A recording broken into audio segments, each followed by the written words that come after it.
Extremeños por una Causa es un proyecto de carácter social en el que vamos a salir fuera de Extremadura y vamos a reunirnos con extremeños que están trabajando por una causa social en diferentes asociaciones, fundaciones u ONGs. Vamos a hacer un documental en el que vamos a mostrar la labor social que desarrolla cada extremeño.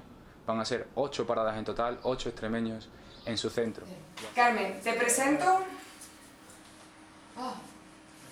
Emilio. Es un periodista y está haciendo un proyecto de personas extremeñas nacidas en Extremadura que trabajan fuera y van a grabar en otras asociaciones fuera de Extremadura, pero quiere un vídeo de presentación esta asociación y el grupo de personas solas.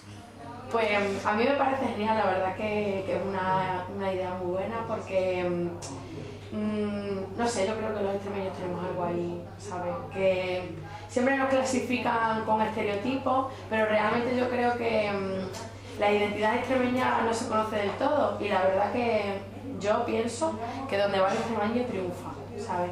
Y entonces yo creo que tenemos mucho que aportar a la sociedad y que de hecho lo hacemos y que está muy bien que tú vayas recogiendo la información y documentación real de lo que hacemos por ahí. Sí, está bien, añadiendo a lo que dice Lorena, está bien que se vea que los extremeños también somos gente que sabemos, que estamos luchando también por, bueno, pues porque se nos conozca como tierra y como que estamos aquí, ¿no? Oye, que existimos, ¿no? Entonces es un medio también para darnos a conocer.